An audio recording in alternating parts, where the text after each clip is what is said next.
கர்த்தருடைய நாம மகிமைப்படுவதாக. இந்த நாளிலும் கர்த்தருடைய வார்த்தைக்காக சங்கீதம் 50:15 வசனம். ஆபத்து காலத்தில் என்னை நோக்கி கூப்பிடு, நான் உன்னை விடுவிப்பேன், நீ என்னை மகிமைப்படுத்துவார். ஒரு ஆபத்து காலம். இந்த ஆசாபின் சங்கீதம், இந்த ஆசாப்புக்கிட்ட வல்லமையுள்ள தேவன் முழங்குகிறாராம், வல்லமையுள்ள தேவன் பேசுகிறாராம். என்ன பேசுகிறாராம்? என்னை நம்பி என்னுடைய கரத்தில் இருக்கிற, எனக்கு பயந்திருக்கிற ஒருவரையும் நான் ஒரு நாள் விடுகிற தேவனே அல்ல, அவர்களை நான் மகிமைப்படுத்தியே ஆவேன் என்று கர்த்தர் முழங்குகிறார், கர்த்தர் சொல்லுகிறார் என்று தான் ஆரம்பிக்குது. முதல் வசனம் என்னது? வல்லமையுள்ள தேவனாகிய கர்த்தர் வசனித்து சூரியன் உதிக்கும் திசை தொடங்கி அது அஸ்தமிக்கும் திசை வரைக்கும் உள்ள பூமியை கூப்பிடுகிறார். பூமியை கூப்பிடுகிறார், பூரண வடிவுள்ள சீயோனை கூப்பிடுகிறார், மனுமக்கள் ஒவ்வொருவர்களையும் கூப்பிடுகிறார். அதில் இஸ்ரவேல் ஜனத்தையும் தனியாக கூப்பிட்டார். இஸ்ரவேலே, நான் உனக்கு சாட்சியிட்டு சொல்லுவேன், நீ எனக்கு செவி கொடுத்தால் நலமாயிருக்கும் சொல்லுகிறார். அதற்கடுத்து எல்லாமே சொல்லி கொண்டு வரும்போது என் நாமத்துக்கு பயந்திருக்கிறவர்கள் எப்படி இருந்தால் நான் எப்படியாக விடுவிப்பேன் என்பதையும் சொல்லுகிறார். 14 வசனம். நீ தேவனுக்கு ஸ்தோத்திர பலியிட்டு உன்னதமானவருக்கு உன் பொருத்தனைகளை செலுத்தி.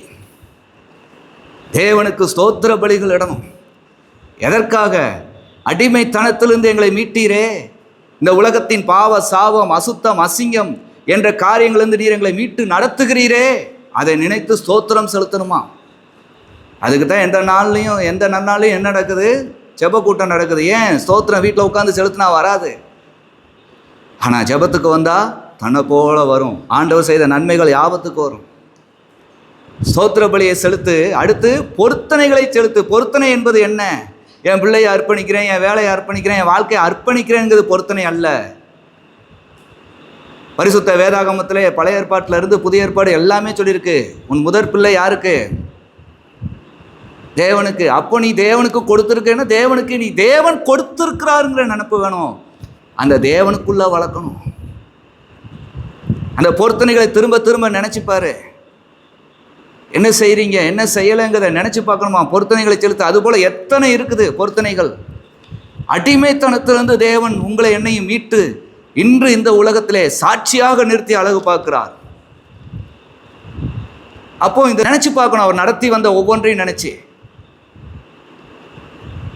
உம்மை அறியாத காலம், உம்மை ஏற்றுக்கொள்ளாத காலம் என் வாழ்க்கை இப்படி இருந்தது, நீர் என் வாழ்க்கையில் வந்தது இவ்வளவு மாறி இருக்குது. என்ன மாறி இருக்குது? அதுதான் பொருத்தனை. மாறாதது எவ்வளவு மாறணும், அதெல்லாம் பொருத்தனையில் சேரும்.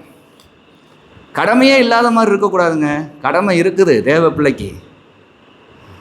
ஏதோ படித்தோம் முடித்தோம் வேலைக்கு போனோம் வாழ்க்கை முடிஞ்சுதா? அடுத்து திருமணம் வேணும், அடுத்து பிள்ளைகள் வேணும், அடுத்து அந்த பிள்ளைகளை நல் வழியில் வளர்த்து ஆளாக்கணும், அடுத்து அந்த பிள்ளைகளுக்கு நல்ல ஒரு வாழ்க்கையை அமைச்சு கொடுக்கணும், அதுக்கடுத்து பேரம் பேத்திகள், அடுத்து சொந்தம் குடும்பம், பெரிய ஒரு உறவு வேணும்ல.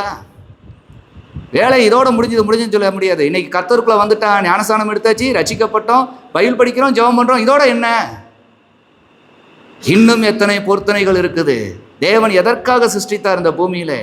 எதற்காக உங்களை இயேசு கிறிஸ்துவுக்குள்ளாக ரட்சித்திருக்கிறார்?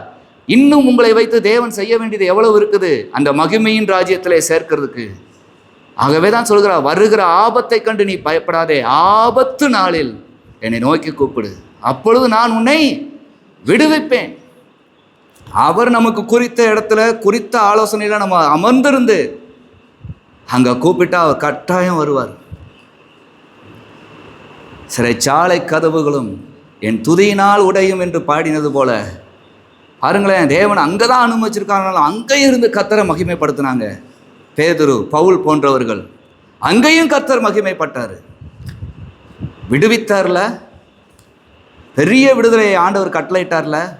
இதுதாங்க வசனத்துக்கு செவி கொடுத்து நடக்கணும். ஆகவே தான் இங்கே சொல்லுகிறாரு அடிக்கடி. அந்த ஒரு வசனம் இருக்குல்ல, 7ஆம் வசனம்.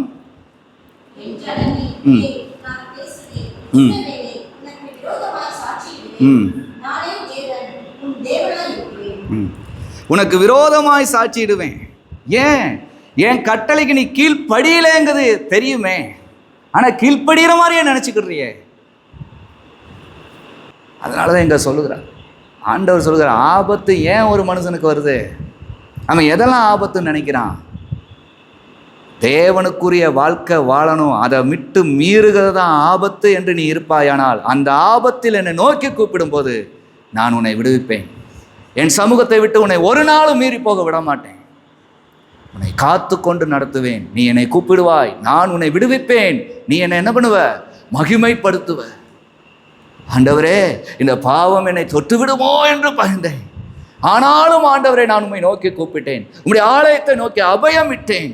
துன்மார்க்க செயல்களுக்கு என்னை நீங்களாக்கும் என்று கதறினேன். என் ஆண்டவர் என் ஜெபத்தை கேட்டு என்னை விடுவித்தீர். இதோ நான் உம்முடைய நாமத்தை மகிமைப்படுத்துகிறேன் என்று மகிமைப்படுத்துவானா? அவர்கள் வழியாய் அநேகர் தேவனை மகிமைப்படுத்துவது எப்படி? எந்த ஒரு துச்சையிலும் அவங்களை நெருங்க விடாத அளவுக்கு அவங்க ஆண்டவரோடு இருக்காங்கன்னு சொல்லுகிற வார்த்தையின் வழியாய் தேவன் மகிமைப்படுவார். ஆகவேதான் ஆபத்து காலத்தில் என்னை நோக்கி கூப்பிடு, நான் உன்னை விடுவிப்பேன், நீ என்னை மகிமைப்படுத்துவாய். நீங்களும் எது ஆபத்து என்று தெரிந்து வாழுங்க. ஒரு வியாதியோ, ஒரு பிரச்சனையோ, ஒரு வறுமையோ வருவதெல்லாம் பெரிய ஆபத்தே இல்லை. அதில் ஆண்டவர் ஒரு பெரிய திட்டத்தை வச்சுருப்பார். அதுலேருந்து நம்மளை விடுவிப்பார். ஆண்டவருக்குள்ளே வாழ்கிற அந்த அந்தரங்க வாழ்க்கைக்குள்ளே ஆண்டவருக்கு பிரியமில்லாத செயல்கள், வேதத்தில் எழுதின செயல்கள் உள்ளே வராதபடி காத்து கொள்வதும் கர்த்தருடைய கட்டளைக்கு கீழ்ப்படியதும் தான் ஆபத்துக்கு விலகி இருக்கீங்கன்னு அர்த்தம். இந்த ஆபத்து லைட்டாக தான் தெரியும், சின்னதாக தெரியும். சும்மா போனேன், சும்மா தான் பண்ணேன், சும்மா தான். அதான் நீங்கள் சும்மானு போட்டுக்கோங்க, ஆசீர்வாதம் போச்சுங்கிறது உண்மைதான். அவ்வளோதான். நாங்கள் எப்படி சொல்ல முடியும்? நடந்தவங்களுக்கு ஆசீர்வாதம், நடக்காதவங்களுக்கு அது இல்லை, முடிஞ்சது. நீயும் வாழுவ, அவங்களும் வாழ்வான். ஏசாவும் வாழ்ந்தான், யாக்கோபும் வாழ்ந்தான். ஏசா இன்னைக்கு வரைக்கும் அழைச்சிக்கிட்டு இருக்கிறான், யாக்கோபு இன்னைக்கு வரைக்கும் தேவனே அவனை ஆசீர்வச்சிட்டு இருக்காரு. ரெண்டுக்கும் வித்தியாசம் அதான். வாழ்ந்துக்கோ, நீயும் ஆண்டவர் உன்னோட இருக்கான்னு சொல்லிக்கோ. ஆனால் நான் இப்படி நடக்கணும்னு நினச்சேன், எனக்கு இப்படி சொல்லிட்டீங்க, சரி ஆண்டவரே அப்படி நடக்கிறவங்க கூட தான் ஆண்டவர் இருக்கிறார். அவங்க தான் ஆண்டவர் சொன்ன வழியில் நிற்கிறாங்க. என்னது, நான் நினச்சேன்ப்பா, ஆனால் விட்டுட்டேன்ப்பா, நான் நினச்சேன் சாதிச்சிட்டேன். நீ இளைச்சவனாக மாறிட்ட. இவங்க ஆசீர்வதிக்கப்பட்டவங்களா? ரெண்டுமே பாருங்களேன், சொல்கிற வார்த்தையில் இல்லை. அதான் நீ ஆசீர்வதிக்கப்பட்டவன், நீ ஆசீர்வதிக்கப்படலை நாங்கள் சொல்கிறதுல இல்லை, செயல் மாறிடுச்சு. இல்லை செயல், நான் இப்படி செய்ய நினச்சேன், நீங்கள் சொல்லிட்டீங்க, விட்டுட்டேன். நான் செஞ்சுக்கிட்டே தான் இருந்தேன், சும்மா அப்படி போனேன். வித்தியாசம் வந்துருச்சா? தான் பைபிளில் சின்ன சின்ன வேர்டு, அதில் தான் நம்ம ஆசீர்வாதத்தை வளர்க்குறோம். அது இவ்வளோ பெரிய அறைக்குள்ளே வந்து உட்காருவதற்கு இதை பூட்டி வச்ச ஒரு சின்ன சாவி தான். அந்த சின்ன சாவி நம்ம திறந்தோம்னா இவ்வளோ பெரிய அறையில் வந்து உட்காந்துடலாம். அதே போல தான் சின்ன கீழ்ப்படிதல். நிறைய பேர் பாருங்கள், தாவீதுலாம் ஏன் ஆண்டவரே ஆண்டவரேன்னு கிடந்தாரு? ஒரு சின்ன இடத்துல மிஸ் பண்ணிட்டா நம்ம லைஃப் ஆண்டவரை விட்டு விலகிறோம், முடிஞ்சிரும். அவ்வளோ பெரிய ஆபத்து தேவையில்லை. அது சின்னதாக நம்மளே வச்சுக்கிடனா தான் வரும். அது நமக்கு வேண்டான்னு சொல்லி தான் ஆண்டவரே இறுக பற்றி கொண்டார். சின்ன சின்ன கீழ்ப்படிதல் தான் இவ்வளோ பெரிதான ஆசீர்வாதத்தை கொண்டு வரும். சின்ன சின்ன தவறுதல் தான் எவ்வளோ பெரிய ஆசீர்வாதத்தையும் அடைச்சிடும். ஆகவே ஆபத்து காலத்தில் தப்பித்து கொள்ள பாவம், சாபம், துர்க்கிரியைகள் எதுவும் உங்களை நெருங்காத படிக்கு அந்த ஆபத்துக்கு எங்களை விலக்கி காத்துக்கொள்ளும் என்று வேண்டுங்க. அந்த ஆபத்து வருகிற நாளில் ஆண்டவரேன்னு கூப்பிடுங்க. ஆண்டவரே என்னை எப்படியாவது விடுதலையாக்கும். உபவாசம் இருந்து ஜெபம் பண்ணுங்க. விடுவிக்கிறவர் விடுவிப்பார். கர்த்தர் உங்களில் மகிமைப்படுவார், நிச்சயமாகவே மகிமைப்படுவார். ஆகவே ஆண்டவரை நோக்கி கூப்பிடுங்க. கர்த்தர் உங்களோடு பெரிய காரியத்தை செய்வார். முழங்கால் படி.